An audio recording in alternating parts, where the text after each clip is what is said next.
Hello friend, welcome to my YouTube channel Uniqueness as you suffer to all of you friend. આજે આપણે વાત કરીશું CET 2025 notification discussion, જેની અંદર આપણે પ્રીવિયસ વિડીયોની અંદર વાત કરેલ છે, બટ ટેકનિકલ ઇસ્યુને લીધે જે શોર્ટ વિડીયો બનેલ છે તો ત્યાંથી આપણે આજે કન્ટિન્યુ કરીશું. તો વિદ્યાર્થી મિત્રો, હજી સુધી વિડીયોને લાઇક નથી કર્યો તો હરીયપ વિડીયોને લાઇક કરી દો, અને આ ચેનલમાં નવા જોડાયેલા છો તો ચેનલને સબસ્ક્રાઈબ કરી દો. આપણે લાસ્ટ ટાઈમ વાત કરતા હતા પરીક્ષાની પૂર્વ તૈયારીથી થનારા ફાયદાઓ, આમના વિશે થોડી એવી વાત કરી હતી, અને એવું પૂછ્યા હતા કે ધોરણ 5ના તમામ બાળકો પણ આ પરીક્ષાની તૈયારી કરશે, તેથી તેમની શૈક્ષણિક પ્રગતિ થશે અને વિષય વાઇઝ જે લર્નિંગ આઉટકમ છે એ અચીવ કરી શકશે. આ પરીક્ષાની તૈયારીથી તેમને સ્પર્ધાત્મક પરીક્ષા માટેનો મહાવરો પણ થશે, એટલે આગળ જે કોમ્પિટિટિવ એક્ઝામ આપવાની છે એમની અંદર એમનો આત્મવિશ્વાસ વધશે. ભવિષ્યની અંદર બોર્ડની પરીક્ષા પણ આત્મવિશ્વાસ સાથે આપી શકશે. HOT યાની કે હાયર ઓર્ડર થિંકિંગ પ્રકારના પ્રશ્નો વિદ્યાર્થીઓની તાર્કિક ક્ષમતામાં વધારો કરશે. આ જે મુદ્દા આપેલા છે એ મુદ્દા પ્રમાણે એમના ફાયદાઓ થઈ શકશે. આપણને વિનંતી છે કે દરેક શાળાના આચાર્યશ્રીઓ, શિક્ષક મિત્રોના પ્રયત્નોથી વધારેમાં વધારે વિદ્યાર્થીઓ તૈયારી સાથે આ પરીક્ષામાં જોડાય તેનું સુનિશ્ચિત કરશો. તો વિદ્યાર્થીગણ અને વાલી મિત્રોને એ પણ જણાવવાનું છે કે જે CETની પરીક્ષા 2023 અને 2022ની અંદર જે વિદ્યાર્થી મિત્રો આપેલી છે એમના પ્રશ્નપત્રોનું સોલ્યુશન પણ તમને આ ચેનલ ઉપર મળી જશે. એમના પ્લેલિસ્ટમાં, CETના પ્લેલિસ્ટમાં જશો એટલે તમામ પ્રકારના વિડીયો જે છે મળી જશે. પછી રાજ્ય સરકાર દ્વારા આ એક્ઝામ લેવામાં આવે છે, તો રાજ્ય સરકાર દ્વારા પ્રશ્ન બેંક તૈયાર કરવામાં આવે છે, એમનું સોલ્યુશન પણ તમને આ ચેનલની અંદર CETના પ્લેલિસ્ટની અંદર મળી શકશે.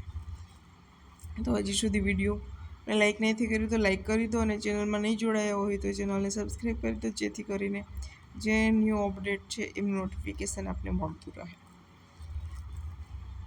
પછી છે કે જો આપણા જિલ્લાના જિલ્લા શિક્ષણ તેમજ તાલીમ ભવનનો સહયોગ લઈ CETની કોમન એન્ટ્રન્સ ટેસ્ટની તૈયારીનું એક અલગ પ્રકારનું આયોજન થાય તે અપેક્ષિત છે. પછી છે કે આ પરીક્ષાનું માળખું નીચે મુજબનું રહેશે. બીજી એ વાત કહેવાની કે આપણે પરીક્ષાનું માળખું કેવું છે, અભ્યાસક્રમ શું છે, કયા વિષયના કયા ટોપિકના કેટલા માર્ક છે, એમની ચર્ચા કરીશું. એમના પહેલાં 2023ની અંદર જે વિદ્યાર્થીઓને મારી અંડર ગાઈડન્સમાંથી 4 વિદ્યાર્થીઓ જે છે કે જે CETની એક્ઝામના મેરિટ લિસ્ટમાં આવેલ છે, બરાબર છે. જે 2 વિદ્યાર્થીઓ જે છે એ 60 કરતાં ઉપર માર્કવાળા છે. એટલે એવું નહીં કે CETની પરીક્ષા આપવાની છે તો ડાયરેક્ટ બધું કંઈ પણ કરાવે છે, એવું નથી. પ્રોપર ગાઈડન્સથી અને પ્રોપર જે સાહિત્ય છે એમાંથી તૈયારી કરાવવામાં આવે છે, જેથી વિદ્યાર્થીઓને ઓછી મહેનતે વધારે જ્ઞાન મેળવી શકે. પ્રવેશ પરીક્ષા જે છે બહુ વિકલ્પ સ્વરૂપની હશે, વિવિધ હેતુલક્ષી સ્વરૂપની, યાની કે મલ્ટિપલ ચોઇસ ક્વેશ્ચન MCQ પ્રકારના ક્વેશ્ચન રહેશે.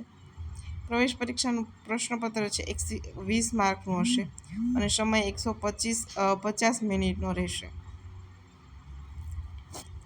યાની કે 2.5 કલાકનો સમય હશે જ્યારે 120 પ્રશ્નો હશે. પ્રવેશ પરીક્ષાનું માધ્યમ ગુજરાતી અંગ્રેજી ભાષા રહેશે. ગુજરાતી માધ્યમના વિદ્યાર્થીઓ માટે ગુજરાતી મીડિયમ રહેશે, અને અંગ્રેજી માધ્યમના વિદ્યાર્થીઓ માટે એક્ઝામનું જે માધ્યમ છે એ અંગ્રેજી રહેશે. પછી વાત કરવામાં આવે તો પ્રવેશ પરીક્ષા ધોરણ 5ના અભ્યાસક્રમ પર જ રહેશે, જેની અંદર ગણિત, ગુજરાતી, અંગ્રેજી, હિન્દી, પર્યાવરણ વિષય, જે 5 વિષયો આવે છે એ 5 વિષયો ધોરણ 5ના હશે. ઉપરાંતની અંદર તાર્કિક તર્ક ક્ષમતા કસોટી અને સામાન્ય જ્ઞાન વિષય પર આધારિત પ્રશ્નો રહેશે.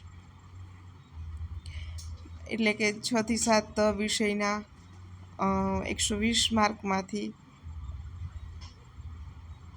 અભ્યાસક્રમ રહેશે 6 થી 7 વિષય પર, બરાબર છે. અભ્યાસક્રમ ટોટલી ધોરણ 5નો રહેશે. ઉપરાંતની અંદર જે કહી શકાય IMP પ્રકારનું, તો એ બધું તમને પ્રશ્ન બેંકની અંદર રાજ્ય સરકાર દ્વારા પ્રશ્ન બેંક તૈયાર કરવામાં આવે છે એમાંથી મળી રહેશે. અને વધુમાં તો જે છે યુટ્યુબના લાઈવ ગુજરાતી ક્લાસ પર પણ ઘણા શિક્ષક મિત્રો જે છે લાઈવ થઈ અને વિદ્યાર્થીઓને પ્રશ્ન બેંક સોલ્વ કરાવે છે. હવે પ્રોપર એમનું જે અભ્યાસક્રમ છે એમની વાત કરીએ તો પ્રવેશ પરીક્ષામાં નીચે મુજબના વિષય તથા ગુણભાર રહેશે. કયા વિષયો? તો કે તાર્કિક ક્ષમતા કસોટી, ગાણિતિક સજ્જતા, પર્યાવરણ, ગુજરાતી, અંગ્રેજી અને હિન્દી. તાર્કિક ક્ષમતા જે છે એના 30 પ્રશ્નો 30 ગુણ. પછી ગણિત સજ્જતાના 30 પ્રશ્નો 30 ગુણ. પર્યાવરણ ગુજરાતીના 20 પ્રશ્નો અને 20 ગુણ. અંગ્રેજી અને હિન્દી બંને મળીને 20 પ્રશ્નો અને એના ગુણ પણ 20. જેટલા પ્રશ્નો એટલા ગુણ, યાની કે એક પ્રશ્નનો 1 માર્ક. એવી રીતે 120 પ્રશ્નો હશે, 120 માર્ક્સ હશે. 30 તાર્કિક ક્ષમતા અને 30 ગણિત સજ્જતા. એ જે વિદ્યાર્થીઓ મેથ્સ અને રિઝનિંગમાં પાવરફુલ હશે, એક્ટિવ હશે, એમને એ એક્ઝામ ઇઝી રહેશે, કારણ કે એમનો જે છે રેશિયો ગુણભાર એ વધારે છે. અને આ જે વિદ્યાર્થીઓ મેથ્સ રિઝનિંગમાં હોશિયાર હશે એમને નવોદયની પરીક્ષામાં પણ ફાયદો થશે. એમની અંદર પણ 20 માર્ક્સની અંદર મેથ્સ રિઝનિંગ જ હોય છે, તાર્કિક ક્ષમતા જ હોય છે. એટલે ખાસ વિદ્યાર્થીઓને મેથ્સ અને રિઝનિંગ ઉપર ફોકસ કરાવો. અને મેથ્સ અને રિઝનિંગના નવોદય અને સીઈટીને લગતા ઘણા વિડીયો ચેનલની અંદર મૂકેલા છે. પ્લેલિસ્ટમાં જઈને મળી શકશે એક વિડીયોના મેળવવા કરતાં. અભ્યાસક્રમ ધોરણ 5નો ઉપરોક્ત વિષયનો રહેશે. હાલ જે છે એ રાજ્ય પરીક્ષા બોર્ડ દ્વારા આટલું નોટિફિકેશન આપવામાં આવ્યું છે કે માર્ચ મહિનાની અંદર સીઈટીની પરીક્ષા હશે અને પ્રશ્નપત્રનું માળખું કેવું છે, એમનો અભ્યાસક્રમ શું છે એ હાલ જે છે આપવામાં આવ્યું છે.